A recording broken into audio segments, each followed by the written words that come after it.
Assalamualaikum warahmatullahi wabarakatuh. Nama saya Harisdi Cahyo. Saya di sini akan mempresentasikan materi responsi visualisasi data spasial dengan kode soal A, yaitu berupa penerapan variabel visual, representasi peta kuantitatif, dan penyajian peta dengan layout standar. Yang pertama yaitu penerapan variabel visual dalam desain simbol peta tematik, yaitu dari beberapa bagian yaitu arti dan tujuan, alat dan bahan, metodologi, hasil dan pembahasan. Yang pertama yaitu bagian arti dan tujuan. Tujuannya yaitu memberikan pemahaman mengenai ukuran data dan variabel visual dalam representasi data spasial. Tujuannya kedua itu memberikan keterampilan untuk dapat menerapkan prinsip variabel visual dan ukuran data dalam desain simbol peta tematik. Namun sebelumnya kita pahami dulu apa itu variabel visual, yaitu visualisasi data ke dalam suatu tanda grafis secara tepat dan mengaplikasikannya ke dalam peta. Variabel visual terdiri dari ukuran, nilai, tekstur, warna, orientasi, bentuk, saturasi, susunan, dan fokus. Selain variabel visual juga harus memperhatikan ukuran data yang terdiri dari data nominal, ordinal, interval, dan rasio. Bagian yang kedua yaitu alat dan bahan. Alat yang digunakan yaitu menggunakan alat match. Bahannya berupa data statistik jumlah penduduk dan seks rasio serta data Sheffield Kecamatan Umbul Harjo. Metodologi yang digunakan yaitu ada beberapa langkah, yaitu step pertama yaitu menambahkan data vektor, yang kedua yaitu mencermati atribut tabel, yang ketiga yaitu menentukan jenis data dan variabel visual yang digunakan, dan yang step keempat yaitu melakukan simbolisasi, dan kelima yaitu melakukan layouting peta. Berikut merupakan hasil dari pembahasan. Hasilnya berupa peta kepadatan penduduk Kecamatan Umbul Harjo yang divisualisasikan menggunakan 5 variabel visual. Berikut menggunakan variabel nilai, variabel tekstur, variabel ukuran, variabel bentuk, variabel orientasi, dan variabel warna. Berikut merupakan bagian pembahasan. Level atau ukuran data dapat ditentukan dengan mengamati dan mencermati data. Ukuran data dapat dibagi menjadi 4, yaitu data nominal, ordinal, interval, dan rasio. Apa itu data nominal? Yaitu data yang memiliki atribut berbeda dan tidak dapat diurutkan karena tidak ada nilai yang lebih tinggi atau lebih rendah. Dapat divisualisasikan menggunakan variabel visual berupa warna, orientasi, dan bentuk. Data yang kedua yaitu data ordinal, yaitu data yang memiliki atribut berbeda namun dapat diurutkan secara kualitatif. Dapat divisualisasikan menggunakan variabel visual berupa nilai, ukuran, tekstur, dan warna. Data yang ketiga yaitu data interval, yaitu data yang memiliki atribut berbeda dan dapat diurutkan secara kuantitatif berdasarkan jumlah, besaran, atau intervalnya. Dapat divisualisasikan menggunakan variabel visual berupa nilai, ukuran, dan tekstur. Yang terakhir yaitu data rasio, yaitu data yang memiliki atribut berbeda dan dapat dibandingkan dengan data yang lain.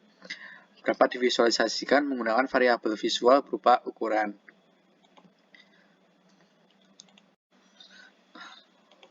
Materi yang kedua yaitu representasi peta kuantitatif.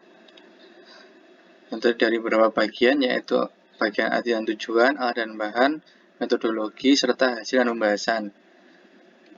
Bagian arti dan tujuan. Tujuannya yaitu mampu memahami konsep dasar pembuatan peta dengan menggunakan software berbasis sistem informasi geografi. Tujuan yang kedua yaitu mampu membuat peta kuantitatif baik itu dari data discrete maupun data continuous. Dalam pemetaan tematik, setiap bagian permukaan bumi pada dasarnya dapat direpresentasikan sebagai data discrete maupun data continuous. Namun sebelumnya kita pahami dulu apa itu data discrete dan data continuous. Data discrete yaitu merupakan data kategorial atau data discontinuous. Data discrete mewakili objek geografi yang telah diketahui secara pasti batasnya dengan jelas. Data continuous yaitu data yang dapat merepresentasikan fenomena di permukaan bumi yang memiliki level ukuran tertentu. Data continuous merupakan data yang sulit untuk diketahui batasnya. Berikut merupakan alat dan bahan yang digunakan, yaitu menggunakan RMF 10.8, bahannya yaitu data statistik jumlah penduduk, data statistik curah hujan das Oyo, dan data Sheffield wilayah Indonesia dan Gunung Kidul. Metodologi peta kepadatan penduduk yang merepresentasikan data discrete. Langkahnya yaitu menambahkan data vektor, yang kedua melakukan join atribut table, yang ketiga yaitu menentukan jenis data serta variabel visual yang digunakan, yang keempat yaitu melakukan simbolisasi berupa dot, yang kelima yaitu melakukan layouting peta. Berikut merupakan metodologi peta curah hujan merepresentasikan data continuous. Step pertama yaitu menambahkan data vektor, yang kedua itu melakukan interpolasi IDW, yang ketiga yaitu melakukan klip hasil interpolasi terhadap area kajian, dalam hal ini berupa wilayah Gunung Kidul. Step yang keempat yaitu melakukan simbolisasi, dan step yang kelima yaitu melakukan layouting peta. Berikut mungkin hasilnya. Hasil yaitu berupa peta kepadatan penduduk yang merepresentasikan data diskrit, dan peta curah hujan yang merepresentasikan data continuous. Pembahasan. Peta tematik kuantitatif merupakan peta tematik yang menyajikan data kuantitatif. Apa itu data kuantitatif? Yaitu data yang berisi nilai besaran berupa angka. Data kuantitatif dapat berupa data diskrit maupun data continuous. Data diskrit dapat berupa proporsional simbol map atau dot map, sedangkan data continuous dapat berupa choropleth map dan isoline map. Peta kepadatan penduduk tersebut merupakan salah satu contoh representasi data kuantitatif berupa data diskrit dengan simbologi berupa dot map. Peta curah hujan merupakan salah satu representasi data kuantitatif berupa data continuous dengan simbologi berupa choropleth. Perbedaan antara kedua peta tersebut yaitu pada batas geografisnya. Pada data diskrit, batasnya dapat diidentifikasi secara jelas, namun pada data continuous, batasnya kurang jelas.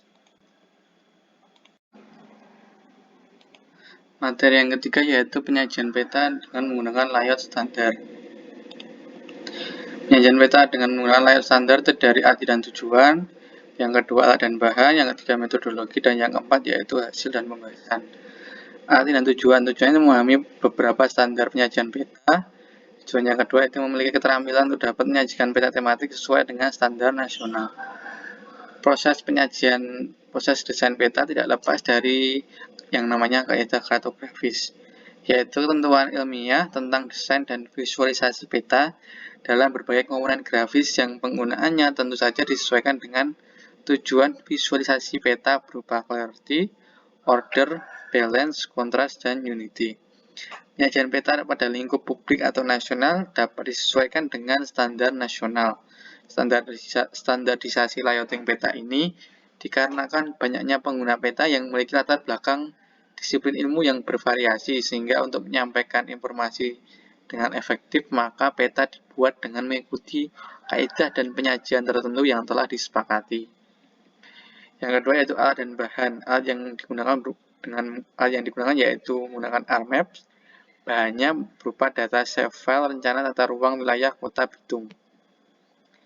Metodologi yang pertama yaitu menambahkan data vektor. Step yang kedua membaca RSNI.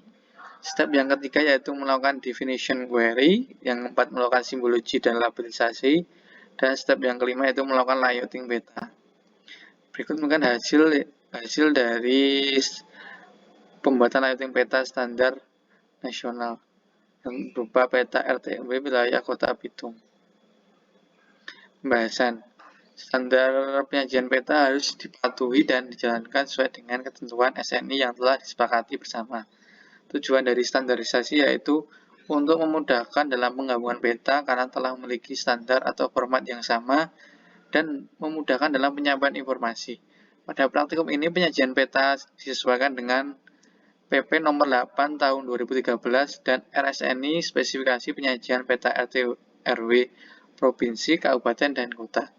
Hal yang distandarisasi yaitu berupa template layout, simbol peta, label, grid, indeks, orientasi, dan lain sebagainya.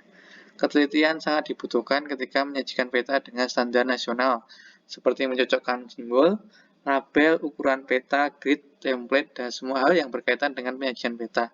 Oleh karena itu, penyajian peta dengan standar nasional harus benar-benar dipahami agar tidak ada kekeliruan dalam penyajiannya. Terima kasih.